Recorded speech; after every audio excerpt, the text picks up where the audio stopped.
All right. Good morning, good afternoon, good evening, everyone, from wherever you're calling in from. Thanks for joining us on this version of Full Crew. We're episode 78, and we're going to focus on public safety. My name is Michelle Duquette, and I'm guest hosting here today. And I'm joined by Curtis Walters of Echodyne, Chris Sanders of Verizon Frontline, and my friend Tom Adams from DroneShield. And we're going to have a great conversation about understanding the various technologies and dependencies that public safety are benefiting from the drone community. So let's jump right in. Our format today is we have three articles that each of our speakers have selected to kind of help us understand and talk through some of the aspects, different facets of how this all comes together for public safety. So our first article is focusing on BV loss. And it's from Curtis from Echodyne, talking about the title of this is Extending the Reach, How BV Loss Ops Are Transforming Drone Response in Policing. So, Curtis, we'll turn it over to you. Help us walk us through what caught your attention about this article and what are some of the nuggets that you want to pull out of it? Sure thing. So, first of all, I'm Curtis Walters. I run our sales for our commercial business here in North America, and a big majority of that is in law enforcement. And we're excited about DFR, drone as first responder. Number one, just as a use case, right? We often get sort of pegged into counter UAS, just detecting drones, sort of the bad aspects of drones, but we love to enable good and proper use of drones, which there is, in my opinion, not much better than this. And so it's something that we live in and day out. And it's also kind of a timely topic that evolves pretty quickly. So the article is about drone as first responder, sort of the evolution of what that looks like and enabling these BV loss of beyond visual line of sight operations. So what DFR is, for those that may not understand, I'm quite confident most do, but it allows, police departments, when a 911 call comes in, to send out a drone to provide situation awareness where none existed in the past. And so if I'm responding to a potential hostage situation or something in the field, I now have a camera and I have visibility into that situation versus when I didn't have that before. The evolution of this process. So since I'm flying drones, I do need to operate under FAA guidance and regulations. And so there's been a bit of an evolution there, which the article walks through. So there's the initial phases, DFR 1.1.0, where you had a drone in flight, but you needed to maintain visual line of sight. So you needed someone to understand where that drone is so that we're not flying into another aircraft in the area. You always need to maintain visibility in airspace, safety around other objects flying in the airspace. And so it provides this detect and avoid capability. The starting point was I have an operator on the rooftop along with the drone pilot that's basically eyes on the target, and that's a good start, but it limits your capabilities. You may not have staffing to do that 24/7, and so good start, but with so much success with DFR, folks wanted to evolve that. So then there was sort of phase two, where blanket waivers were approved under Part 107 under FAA regulations, where you could then fly up to 200 feet where ADS-B was active in the area. So with ADS-B, it's a transponder-based solution where cooperative aircraft are basically identifying where they are in the airspace. Again, this is a good step in the right direction, allows you to fly a little bit further, a little bit higher than normal, but again, sort of limits you and your capabilities. And so the third option today is to obtain a waiver with an electronic observer that replaces that visual observer. And that's where our company and other radar companies and sensor companies in general help enable and that activity. And so the article walks through that, sort of the pros and cons of each approach, the evolution of that approach, and where things are sort of progressing. We're very pleased to be a part of that because, again, we believe that radar is a good solution for this, and the article depicts that in a good positive way. So, help me understand a little bit about the radar, the platform. I mean, there are different capabilities with when we say radar, you really actually do mean a bunch of different things, right? Can you tell us a little bit more about that? Yeah, it's really, it's detection capability in all weather, right? Radar is, an active sensor. So I'm emitting energy out and I'm looking for responses to that. A lot of different ways to detect aircraft in the area. Again, there's sort of your cooperative aircraft that are beaconing out information. There's drones that have remote ID sensors that are out there. Radar is basically looking for anything flying in that airspace. So it's a good complement to some of the other technologies that are out there. So we detect, we track, and identify objects in the airspace. So then we can classify those. So we can say, all right, we know this is a bird, we know this is a drone, we know this is a manned aircraft. We feed that information back into a command and control platform with DFR, and we allow automated response based on what we see. And so if I'm flying a drone, I don't want to fly into a live flight helicopter. I don't want to fly into a manned aircraft. I don't want to fly into a delivery drone that's flying. Right? So that awareness around the drones enables automated operations to provide visibility, and it provides that safety solution that the FAA is looking for, right? The drones need to be able to detect and avoid other objects in the airspace, and this is a good fundamental foundational layer that allows that to happen. So it's the hardware sensors, it's that track data, it's that being fed back real time into a software platform that can then alert pilots and also automate actions based on that. So that's a good segue. Before we move on to the next articles, Chris and Tom, I imagine both of you have some thoughts about the criticality of radar technologies in public safety operations. Chris, you want to go first? Absolutely. I've been in drones for a long time. And matter of fact, I was using Echodyne's drone ground radars back in 2018 and 2019 for beyond visual line of sight stuff that I was doing as part of a nationwide waiver that I was part of. So I have familiarity. And I think that as technology increases and as things move forward, bringing all of those technologies together into fusion, whether it ends up being a UTM type model where you're fusing different technologies together to integrate UAS into the national airspace, so that all the drones that are going to be flying within the next 5 years between public safety and their DFR, which public safety now has over 600 active DFR programs across the United States. There are another 1,500 in the hopper waiting for their waiver approvals, right? So that's expanding rapidly.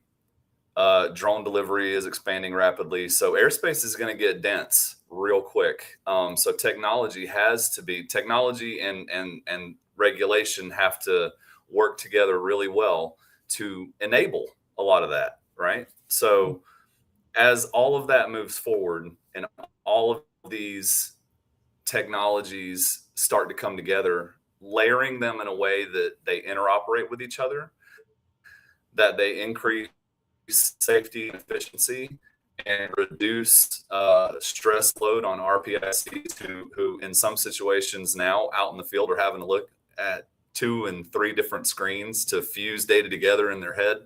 Getting to a point where a lot of that happens autonomously, I think, is going to be important in the futures. But we've made and I think you'll all agree with me, we've made a lot of progress. So, yeah. Absolutely. Thank you. Tom, any thoughts on the radar capabilities within BVLOS and public safety?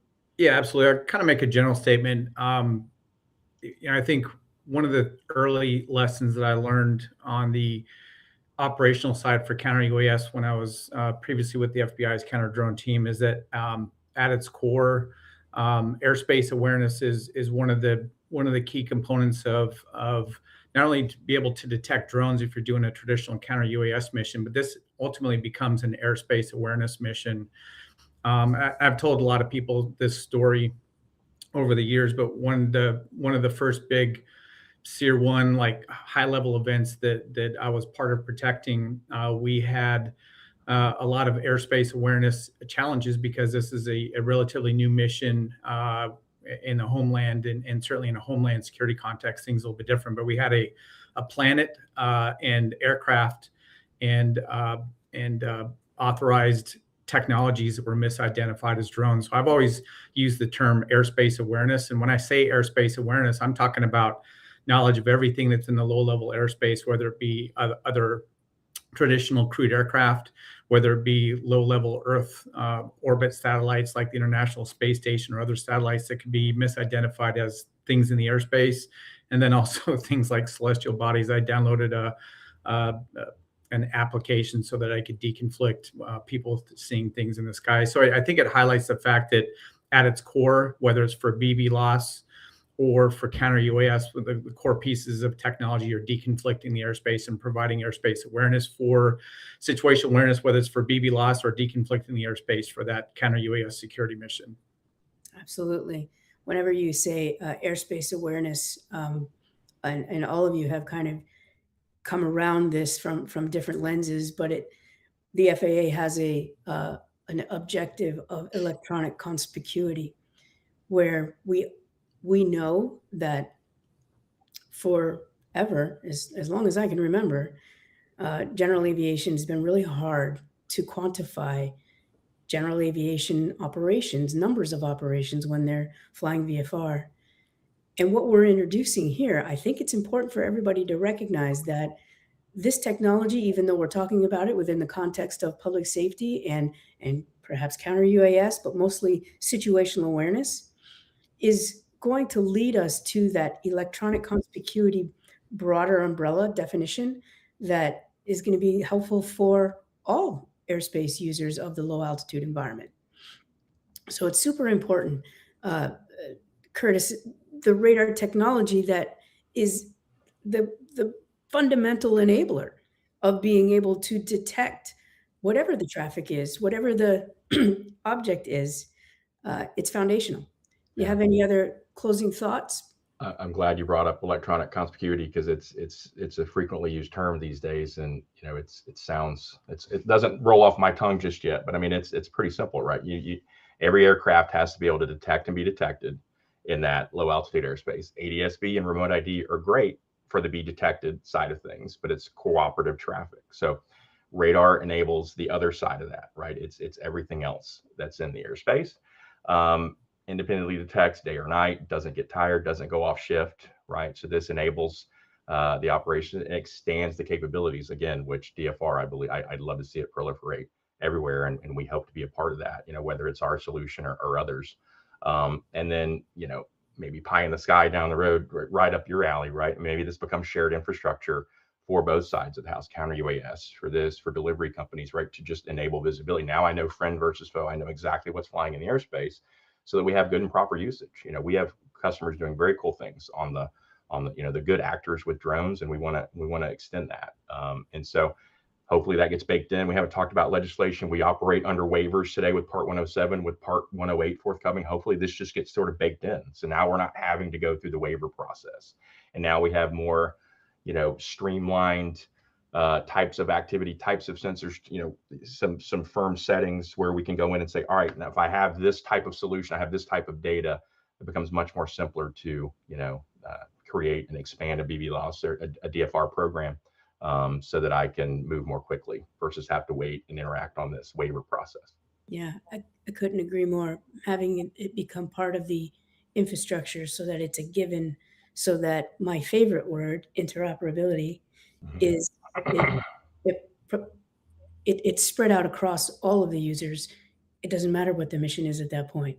Everybody's able to value and find benefit from it. Yep. Which is a great segue into article number 2. Chris is going to talk to us about kind of how you get that messaging from A to B, what that looks like. Chris, take that second article, the wireless technologies that enable operation and control. Tell us a little about yourself and then why you picked this article and what you want us to take away from it. Absolutely. My name is Chris Sanders. I'm a senior manager for crisis response for Verizon Frontline. I've been in drones for over 10 years. I have pretty much flown everything with props on it. I created the UAS team for crisis response at Verizon, and I've also built safety programs for several companies. Verizon just happening to be the latest of them. So safety is always something that's at the forefront of my mind. And the reason that I picked this article was because the thing that I find most often is just the shared understanding across industry with, when you look at a drone sitting on a shelf in, a store somewhere, a lot of people still don't understand that that's a system of systems. It's that all works together, and everything on that aircraft is usually generating either RF or, other transmission capabilities. So understanding, especially when it comes to public safety, understanding the platforms that you're using, the transmission systems that are on them, and how those work, especially in the operating area that you're in. Like trying to fly drones in downtown New York City is vastly different from trying to fly drones in northern Montana, which is vastly different from trying to fly drones, on the border in Texas. So public safety has, I won't call it a burden or an obstacle, but there's a lot to understand. Just getting your 107 doesn't really prepare you for everything technology wise that you're dealing with drones. It doesn't teach you about ESCs. It doesn't teach you about RF. It doesn't teach you about electronic conspicuity, which, to your point, Curtis, is becoming more and more prevalent every day. Mm-hmm. And then, and now we're getting into the world where LTE on drones is becoming and is going to become even more important, I think, as we get into that Part 108, excuse me, BV loss world, as operators want to fly farther and longer and be able to do more things, as DFR programs need to have their drones be able to fly farther and farther away from their base stations, without necessarily needing to rely on other base stations to help provide, RF coverage or things of that nature. Having that understanding of the power of LTE is going to become very important, I think. And I'm just one guy, but what we're doing at Verizon is, when UAS operate over an LTE network, you actually get a lot of benefits from that. On our network, you get things like hyper precise location. You get that consistent coverage over long distances. We're now starting to see drones that have multiple SIMs. So now you're starting to see drones be able to take signals from multiple telecom networks and bond those. That, I think, is still a relatively new thing. So I'm interested to see kind of where that goes and how the aircraft is able to take signals from multiple networks and maintain that C2 link safely and efficiently. Because at the end of the day, when we get into Part 108, when we eventually get into a UTM model at some point down the road, that's going to be the main question. If you're operating on 2 LTE networks and one happens to drop, how does that affect the C2 link of the aircraft? Does it change the behavior? Does it change, your ability to do things, whether it's from a public safety standpoint or from a just general BV loss standpoint for drone delivery companies, as an example, things of that nature. So that's part of the reason why I picked that article, was just to try to bring some of that shared understanding to everybody. It's not just 4 props and a camera. There's a lot going on a drone in that system of systems, and they all have to work together to ensure that your mission is a success. Yeah, absolutely. I couldn't agree with that more. The complexity of each facet of this industry is just mind-blowing. When we're talking about, let's say there is an opportunity to connect with multiple networks, and you got 2 LTEs, you got just RF going on over here. There's a time and a place for each, which is what I think I just heard you say. And then there is a risk to degradation from one, but there is an opportunity to roll over seamlessly to the other. And I think that's the research question that you're getting after, right? It's, do we need further testing? There's been a lot of testing on 5G and LTE and RF C2. What else do we need to hone in on? Is it that transitioning between different networks or different kinds of networks? Where do you think that sweet spot is for research today? We've got 2 new test sites that have just entered the ball game. What do you recommend they focus on? It depends on what their use case is, right? If we're looking at solving, Let's just keep it or within the public safety realm. yeah, we can do that. So especially in the public safety realm, as it relates to DFR, if you're operating a drone with multiple SIMs, making sure that if you get degradation from one network and it's using both networks, what does that C2 link look like as one degrades and the other doesn't? How much is it relying on RF? Is it bonding all three? What does the loss link behavior look like when you're operating on that many different modalities? And making sure that flight safety is ensured is one thing that I think needs more testing, because each of the telecom networks and how drones operate on those networks is different. We do it differently from the other carriers. So, and I think probably, if I could say anything, I think one of the most important things is that the 3 facets that's going to make that successful have to come together. So technology and the companies that are making the systems, the platforms, have to come to the table. Carriers have to come to the table, and regulatory also, the FAA, FCC, especially when it comes to transmitting over 5G, which is largely restricted in a lot of areas. So getting the 3 of them to the table and saying, if we're going to do this, how can we do this and ensure flight safety and mission success for public safety or any use case? And once you solve that problem, rather than operating in silos, then I think you're going to see a lot more forward progress. Okay. All right. Tom, I'll switch over to you. Do you have any thoughts?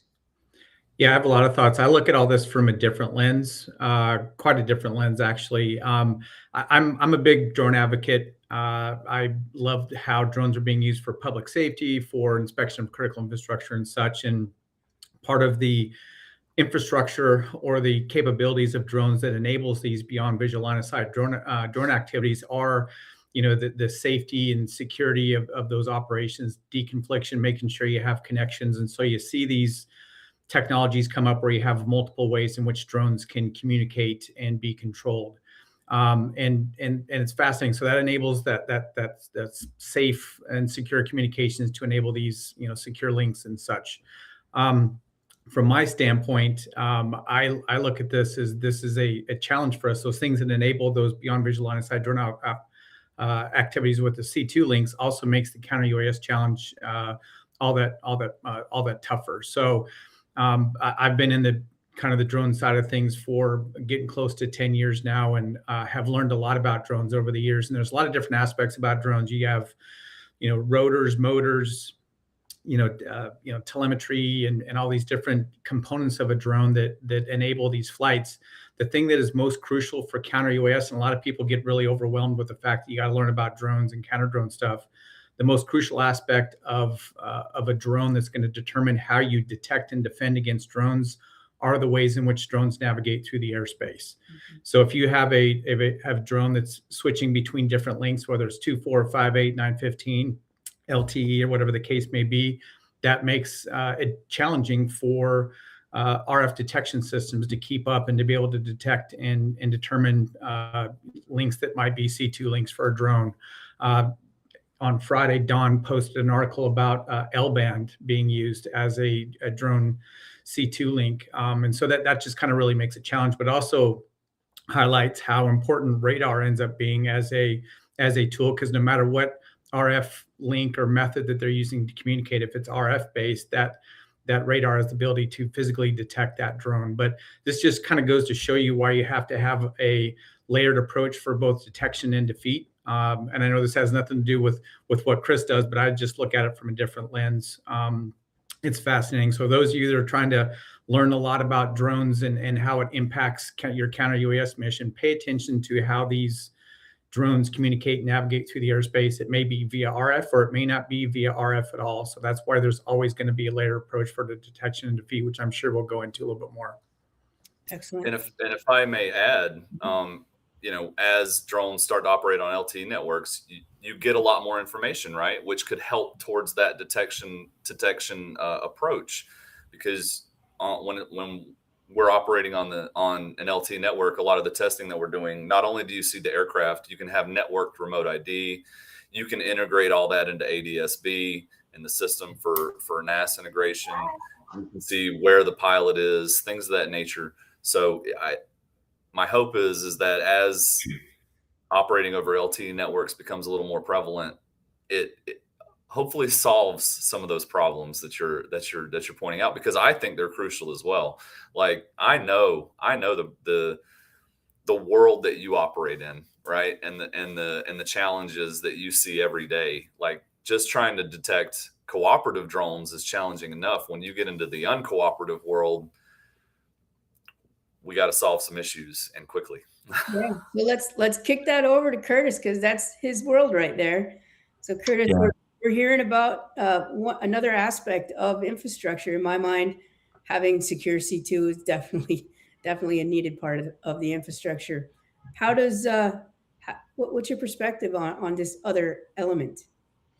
It's interesting. So my background was non-physical security, non-drone, but now I've become a drone guy. And it's what's fascinating is just how quickly this whole world evolves. And as much as you just want to sort of follow along at this lightning pace, you have to step back to the fundamentals. Like we talk about, multiple LTE links, leveraging LTE networks to extend the range of the drones, but like thinking back to the fundamentals. And again, I don't want to just sit here and pitch a solution that I work for, but just like all of these all these technologies have their pros and cons, and the layered approach, having, multiple views of the world, multiple sources of information, all of the metadata that could come over that LTE network, and then integrating that and factoring all of that information in and figuring out how we can make the entire system better, because it's way too important. I come from a software world where if you made a mistake, okay, you might not make as much money for that particular day. If we make a mistake in our world, lives are at stake, and potentially many lives, and it could be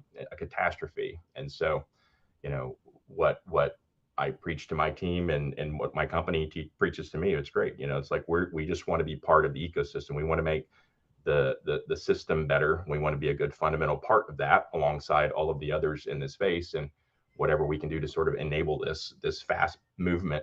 We want to be a part of that. And you're absolutely right. Like, friend versus foe. How do we identify? How do we quickly just reduce all of and filter all the information of sort of the folks participating versus the non-cooperative aircraft, in either use case? It's a difficult problem to solve, but I think with integration, with taking all of that information and with redundancy of systems, I think we can get there quicker than without. Yeah, absolutely. So in my head, the redundancy and layers, there's another perspective in my head, that is, it's not just a redundancy of capability amongst those layers, but it's an interconnectedness. So imagine a world in the future where the radar technology is learning from what that C2 network is feeding back and forth, and that C2 network is also learning from the radar sensors. Yep. That becomes a fused narrative that then Tom at DroneShield is using. His intelligence now becomes multiple, significantly more effective. Yep. That's my definition of interoperability. So what you all are describing through the layers ends up being what our North Star should be for electronic conspicuity. Yeah, reduces the false alarms and all those factors that causes operators to just avoid the system, and that's what we can't have, for sure. Yeah. Absolutely. So, Tom, let's kick over to you for article number 3. So, I appreciate you, my friend, because you are operational just like me, and it's easy for me to resonate. So you picked an article that is going to talk, no kidding, about ops. Why don't you give us a little intro about yourself and then get into it? Yeah, thanks, Michelle. Just making sure I'm off mute. That's one of my bad habits. Tom Adams, I'm the Director of Public Safety for DroneShield. I've Retired FBI, spent a number of years as a bomb technician, and then spent my last 3 years with the Bureau as part of the counter drone team doing high profile events and operations, including in the New York City, Manhattan area, which is what this particular article focuses on. And a couple of reasons why I think this article is significant is that, one, it's talking about the deployment of technologies by the New York Police Department that a year ago or even a few months ago would have been unheard of, because those authorities didn't exist. And if those of you that have been in the counter drone space for the last few years, ever since DOJ and DHS were granted their authorities with the Preventing Emerging Threats Act of 2018, which is part of the FAA Reauthorization Act, a number of advocacy groups, individuals, corporations, agencies, trade associations have been advocating for the expansion of counter drone authorities to state and local law enforcement, critical infrastructure, corrections, because this is a very difficult and challenging homeland mission. And if you'd been to any counter UAS conferences over the last few years, you could have just pressed a button, a recording, and played the need to expand those authorities. Well, they finally happened with the Safer Skies Act that was passed in December 18th as part of the 2026 National Defense Authorization Act. And that language was, I'm usually fairly critical of the congressional language that comes out on counter UAS. This one was actually pretty solid. It expanded authorities to state and local law enforcement, corrections, to be able to use drone detection and defeat technologies. Of course, there's caveats associated with that, especially on the mitigation side, where state and local law enforcement and corrections personnel that are trained, that are going to be deploying mitigation technology, have to be trained and certified at the FBI's National Counter UAS Training Center. And then those technologies can be deployed at specific dates, times, and locations as part of a coordination and collaboration process that's taught at the school. So that's really significant. Now we're starting to see these technologies be to be deployed out to trained and certified law enforcement agencies, which is going to be great for the security of our homeland. And NYPD, I'll just say I've worked with them for a long time. Even when I was in the Bureau, they've had a counter UAS program for many, many years. They're very experienced at doing counter UAS operations in really tough urban environments. New York City is a very tough place to operate. So I think that's another big aspect of this article, is we've got counter UAS technologies are going to be deployed in urban environments around the U.S., especially with FIFA World Cup and America 250 events coming up. And then further down the road, we've got the Olympics in L.A. And then, of course, there's a subset of those Olympic Games being held in Oklahoma City area. So there's a lot of stuff going on in the counter UAS world. There's going to be a lot of great lessons learned as these technologies go out. But one of the things that I wanted to talk about with this article is they talked about how NYPD is looking at adding in hunter capture drone type technology as part of a layered approach. And what I mean by hunter drone, I use the term all the time, and people give me the RCA dog look, kind of look to the side. What is a hunter capture drone? The way I describe a hunter capture drone is a drone that can fly through the airspace, and it may have the ability to shoot out a net and grab the drone and either drop it with a parachute down to the ground, or it might be able to take it back to a specific pre-designated location, drop the drone, and then the bomb techs or the bomb squad can evaluate the drone and determine if it's a further threat or whatever the standard operating procedures may be. But it highlights the need for a layered approach, as we mentioned earlier, because of the ways that drones navigate through the airspace, either via RF, not via RF at all, or via some sort of a hybrid approach. You have to have a layered approach. So there's technologies that can take over drones, cyber takeover technologies that can take over some types of drones and make them land in a specific location. You have RF jamming capabilities. And then when it comes to if those technologies don't work for this particular drone, or it's not flying via RF at all, now what do you have?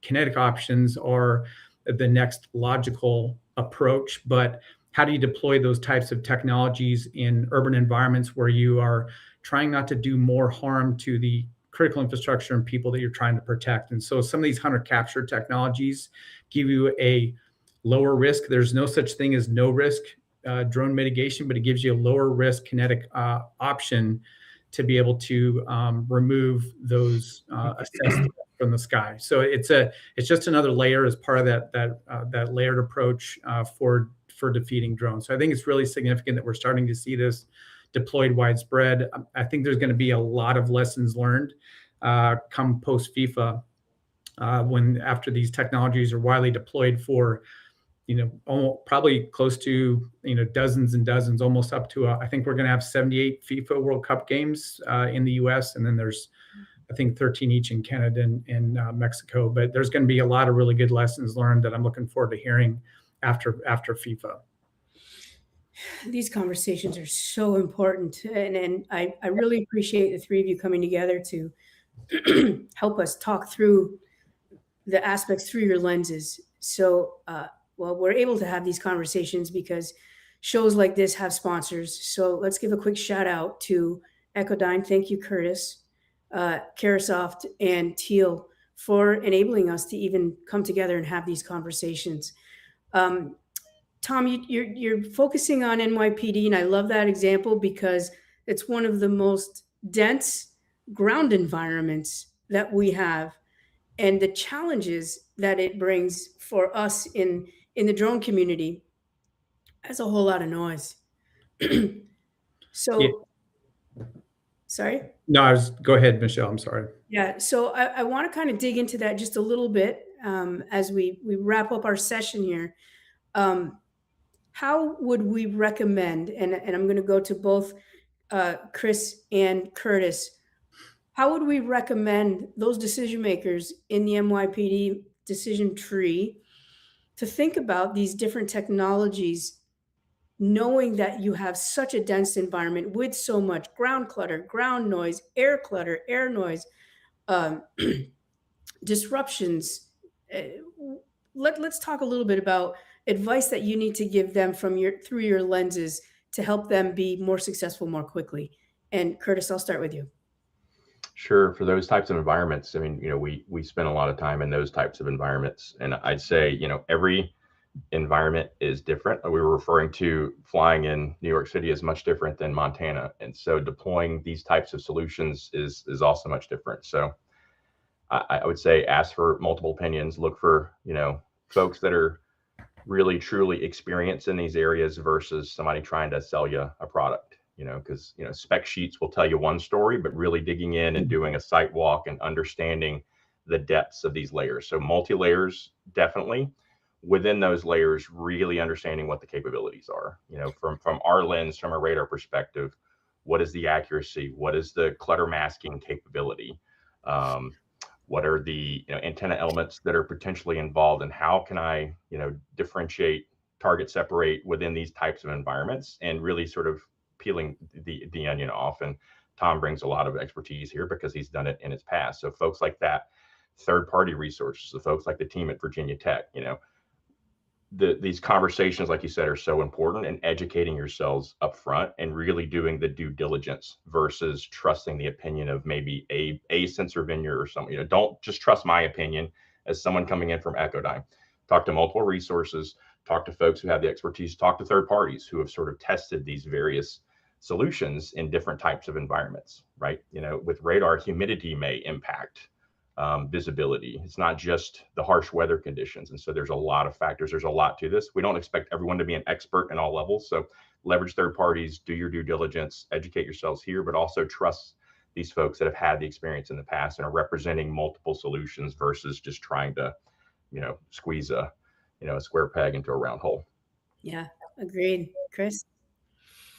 I think the thing that I would say is that when talking to public safety, making sure that they understand the threat vectors, right? Making sure that they understand how, if you're going to be attacked or impacted or otherwise, approached by non-cooperative UAS in any manner,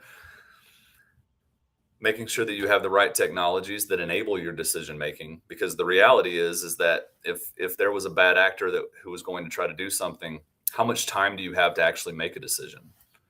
I mean, if someone was going to try to do something, realistically, you've got, and I'm being generous here, you've got less than 4 minutes to make a decision about how you're going to mitigate a threat. you're not going to have 20 to 30 minutes to decide how you're going to handle something, how you're going to detect the threat, decide if it needs to be mitigated, and get there. So making sure that they understand what the threat vectors look like, where they're coming from, and the technologies that they need to best detect and mitigate those is absolutely critical, so that we're not in that world where we're having to react after the fact. We need to get ahead of that curve. That's probably what I would say. Um, All right. we have work to do, because it's a brand new world. It's a brand new world, and we're getting there. I think we're making a lot of progress. Yeah, I 100% agree. So Michelle, I have a couple of things to add real quick too, just kind of related to what Curtis and Chris were saying. You know, Chris, you bring a good point. You don't have a lot of time to make a decision. I'll even kick that up a few notches. 4 minutes would be awesome if you can get it. The first time that I had a successful mitigation at an event, I had to make the decision within 5 seconds. The drone popped up within the restricted airspace and started heading towards the venue that we were protecting.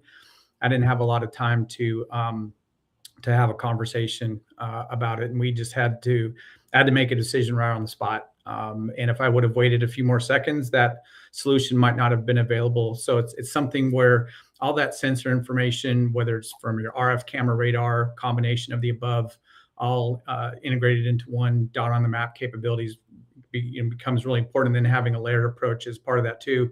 But going back to the finding a place to put this stuff, that is the hardest part of this job, whether you're doing a temporary fixed site or a fixed site installation. There's so many things that you have to look at. And, I've been on the top of a lot of rooftops with NYPD. They're very well versed on where this technology works and doesn't work. A lot of crunchy rooftops I'd never like to go on top of again. But they have a great understanding of where the stuff can work and where it doesn't. Some things that really end up being challenging is a lot of these sensors do better when they have a good field of view with no obstructions at the top of a building where you can, the sensor can see for miles. The challenge is that you can sometimes height might not be your friend. So a lot of buildings up in New York City are really, really tall. If you put something up on the top of a 100-story building, you're going to have a huge blind spot underneath. You might see out in the distance, but you might have a blind spot. So maybe you do put something up there, maybe you don't, but maybe you supplement it with something at a lower altitude. You also got to look at what sort of communications capabilities are already sitting up on top of those buildings. Those things that made that building a great spot for your counter UAS system also made it a great spot to be a communications relay, or a cell phone tower, or some cell phone capabilities and things like that. Is there network up there? Is there power up there? Where's your sensor feed going to? All those types of things. One of the things that a term that we coined when I was on the team is we never found the perfect place to set stuff. We always tried to find the least worst location, because there's no such thing as ideal. So we just try to find the least worst location and layer with multiple types of sensors. And sometimes we would have duplicate sensors with different fields of view on different sides of the venue that we're protecting. So you sometimes have to be creative to make up for the fact that it's really hard to find a place to put these sensors where they're going to be the most successful. So let's capitalize on that. What I've heard from all three of you is that there is an element of tuning that has to happen in order to get the best effector that's possible for the mission. So let's talk a little bit about that within the context of your lenses and the articles that you brought. Chris, we'll start with you first this time. There's a whole lot of technical tuning discussion within the article that you brought to the table. Let's talk a little bit about this particular environment. It's NYPD, it's New York City, it's very congested, and it's very noisy. What are some tuning considerations that should take place for C2? I think making you said, you hit the nail on the head, right? There is so much RF in New York that, ensuring that your aircraft is operating in such a way that it's not getting multipathing or GPS interference, RF interference, Wi-Fi interference, because every building's got Wi-Fi on every single floor, and there's a lot going on as far as tuning. I think a lot of that is going to end up falling on the drone manufacturers themselves to ensure that as those different feeds coming in, whether it's operating over primarily RF or Wi-Fi or LTE, or even, potentially SATCOM in some cases, making sure that how it's receiving that data and that it's being prioritized to ensure that C2 link, to ensure that video streaming for public safety, so that as those DFR programs are out there serving their community and helping people, that they're not having buffered video because they're getting, so much RF interference that it's just causing an overwhelming amount of problems. I think as the manufacturers continue to develop their platforms, they're going to hopefully they're doing it, but that is just going to continue to get better and better. And as those multiple pathways of data are coming into and out of the drone, it'll just get better, I think. So making the different networks accessible by having multiple SIM options on the aircraft, on the platform itself, and then also having some kind of onboard fusion that allows them to pull all of those things together in a logical algorithm that is sensical to the platform and then to the systems that use it. Is that what I'm hearing from you? Yes. Yeah. Because there has to be a balance, right? If no drone is ever going to rely on just LTE or just RF in the future, there's going to have to be fusion going on, and then how the drone handles that fusion to ensure that it's maintaining that C2 link and video streaming or whatever else it's doing, whether it's gas sensing or LiDAR or whatever it is, such that they can continue on their mission successfully. Yeah, agreed. So Curtis, that brings me to this other lens. So we just heard Chris talk about the platform lens, and I think you have a system lens where your radars, you need to tune them. I mean, number one, getting anything that's meaningful in this low altitude operating environment is crazy. There's talk about noise. So I know that you all have different tuning dials that you've perfected over time. Tell us a little bit about what that means and what that looks like for the broader ecosystem in like a New York City where it's so noisy. Yeah, I think, Tom alluded to it. It's really proper design, like identifying the crown jewels and then really laying out, the sensor network so that it provides you the best line of sight visibility. Radar is a line of sight technology, so we have to have that line of sight. And then within that line of sight, what accuracy do you provide? What is the threat? Is it the drones aren't getting, slower and smaller? They're becoming bigger and faster. When the FPVs, it's swarms of them flying at you. And the timing aspect, I couldn't reiterate that more, right? So the tuning that we do, it maximizes that range with the best line of sight possible, avoiding clutter so we don't have false alarms. And then how do we provide the most accurate depiction of what that scene looks like? How do we target separate, a drone swarm of potentially hundreds or thousands of drones? I'm not trying to, sell on fear, but if you turn on the news every night, you sort of see what the threat is. Those are the dials that we can tweak with our platform that allows us to provide, maximum resolution, that the longest mean time to actionable intelligence. What's the longest range where I can identify that threat, classify what that target is. Is it an FPV? Is it a fixed wing? Is it a manned aircraft? Is it a bird? Quickly differentiate so that I can take action upon that versus it's much different than I have a spec sheet. Here's the range I'm looking at. It's this. No, when am I confident in exactly what that threat is? What are the number of drones that are potentially in that threat in the counter UAS world? And we design around that and tune appropriately. And that's predicated upon the other intelligence that is coming into the system, right? Yep. And then you have multiple opinions, correct. You have other sensors, you have sensors that are working together, you have camera analytics and others. So it's not just an opinion, because if you're going to take action with around mitigation, there's risk, as Tom mentioned. So you want some certainty there and multiple opinions that, yes, this is absolutely a threat that we need to take action on. And you need to have that as quickly as possible. Nice. Okay, Tom, you're going to be pushing the button here. So you have all of this intel coming in. What's the tuning that happens on your side? Yeah, so the biggest thing, I think the hardest part of this mission is the drone doesn't tell you if it's a good drone or a bad drone or what its mission is. You have to really take all that information that you get from the sensors that you have deployed, bring it in, preferably on a one screen where it's all interoperable RF camera radar. You've got your layered defense in there, different things you can choose based on the information that you receive and information that you have available, which could be from things besides your sensors. It could be from maybe you're getting a direct ADS-B feed from Flight Radar 24 or something like that, or you have knowledge of authorized drones that are in the airspace from Lance approvals. And so now you're taking all that information in and determining, is this an authorized, unauthorized drone? Are you, where is that drone in relation to the venue you're protecting? What other detail and information that you have?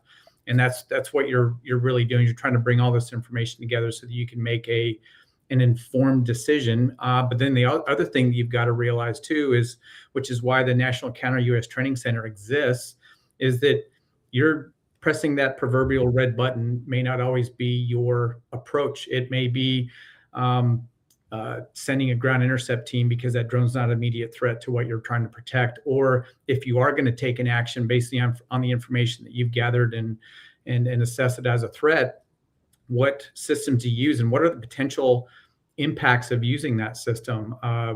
What impact will you have on the environment around you if you were to, launch a drone or to do an RF-based mitigation technique, whether it be cyber takeover, jamming? Are there other low-level aircraft from an air ambulance flying by, or is there a law enforcement aircraft flying by, or a tourist helicopter getting ready to land at a helipad nearby? How will that impact the stuff that's in the airspace or the people or critical infrastructure that you're trying to protect? So you've got to take all that information and make that very, very quick decision. And the answer is not going to be there for you. You're going to have a lot of software that's going to help you, but then you've got to rely on your training to make a quick and efficient decision. Which would kind of foot stomp the desire to have this thing called electronic conspicuity It helps. at some point in the very near future to help in that decision making. So, guys, I think we've made it very clear that we have multiple layers that are necessary, that are infrastructure in order to enable public safety, safe and secure drone use and mitigation for the nefarious drone activities. And that it's really complicated and just writ large. But when you get into a New York City type of environment, the complexities just are magnified. So we're going to close out here by kind of going around the horn. And in general, this is a public safety themed show today. So in general, from your perspectives, give a little bit of context and counsel for the public safety community. There are some like NYPD who are very mature. There are others who are not. And we're hoping that we're continuing to bring them in and they hear some of these podcasts, or they go to a conference and they hear panels where they see themselves in those discussions and they start learning that there are pragmatic paths for them that they didn't know, that they didn't realize were there from these discussions. So just kind of take a minute, collect your thoughts, and you can give some advice to the public safety community for how they go about gathering the intel that they need to make better decisions, smarter decisions, to save themselves some time, to save themselves some money, to coordinate and leverage whatever they can through the lens and especially the article topic areas that you brought to the conversation today. So I'll throw it right back to you, Tom. Why don't we have you start? Oh man, I was hoping to go third. Good. I think for me, I was walked into this field with having a bomb tech background and having a UAS background. I had no counter UAS experience. None of us are really coming into this sector. For me, I'm talking from the counter UAS side, certainly not the part that Chris works in, but nobody comes in being with for the most part, not a lot of counter UAS experience. So everybody brings something a little bit different based on their background and experience. Don't be afraid to ask questions. Don't be afraid to jump into this industry. It's going to be continue to be a fast growing industry. Ask questions. Feel free to reach out to me via LinkedIn or through DroneShield if you have any questions that I can answer for you, whether it's technology related or just counter UAS in general. But don't be afraid to ask questions. We're all learning. This is a journey we're all going to be on together for decades to come. So looking forward to working with you all in the future. Good. Is LinkedIn the best way to get a hold of you, Tom? Or it's a good way. Yeah. Yep. That's a good way. Yeah. Tom Adams. Okay. Curtis. Yeah, I'll say, we've kind of pivoted from my article over to counter UAS, and I would just say, seek the advice of others, like I mentioned, but really, test the systems and test the outlier scenarios. Don't test the easy scenarios. Oftentimes we'll show up and you're testing, if you're looking at a counter UAS solution that potentially does mitigation in a New York City, right? You're testing a DJI drone that's emitting an RF signal and remote ID beacon, and any sensor on the planet can pick that up. Test the modern threat as best you can. And if you can't do that with the technology that you have, leverage partnerships and bring in other resources. Don't let the vendors off easy like ourselves, right? Test at night, test dark drones, test drones that aren't emitting, test swarms where you can, or seek that information from your vendors. Have you been tested? Have you been tested against an FPV swarm similar to what you're seeing overseas? And if you do that, you're in a much better spot when you do deploy your system. And then even when you do deploy and you purchase something, continue to test in these tough environments so that you know where your weak spots are and you know where you need to beef things up. And that'd be my guidance. I was chatting with folks last week about that, and I continue to do that. Just don't take everybody's word for it. Find your trusted advisors, listen to them, but also, test yourselves to make sure that in your environment, things are working properly. Appreciate that. Curtis, how can people get a hold of you if they have questions? LinkedIn is the best. We're at all of the major events. I'm in Vegas next week at ISC West. So folks are there, we're hosting another panel conversation similar to this. And LinkedIn is a nice, easy way to get in touch. Wonderful. Thank you. All right, Chris. I just want to say I love that you use the term dark drones. I thought I was the only person using that term. At least it felt like that. I work with public safety a lot in my role as a crisis response manager, not only for providing communications, but also being a subject matter expert and a consultant for those public safety agencies as it relates to drones. And what I tell every public safety agency is, because I've seen it, and I know y'all have too, where agencies will spend money on equipment and then no money on training. You have got to train your people. You have got to make sure that they are prepared to not only fly the systems, but as it relates to whether it's DFR or counter UAS or anything, the effectiveness of your program is only going to be as good as the proficiency of your people. Yeah. So making sure that they are trained and proficient in whatever it is that they need to do, because if it's just hey, you're the drone guy now, how seriously are they going to take that role? Is it something that they want to do? You have to have people who have a passion for it, and you have to have people who are hungry to not only make sure that program is a success, but continue to drive it into the future. So training is vastly important. And testing the equipment, can't say that enough. He actually took what I was going to say, so I had to pivot a little bit. But testing that equipment, vastly important. And yeah. Excellent. And you can get a hold of me on LinkedIn. I'm on LinkedIn. That's the easiest way, I think, for probably all of us. Excellent. Yeah, same here. LinkedIn's a way to get a hold of me. We are at time now. So on behalf of the full crew team, and all of our panelists here today on the podcast. We want to thank you all for joining us, and we are out here.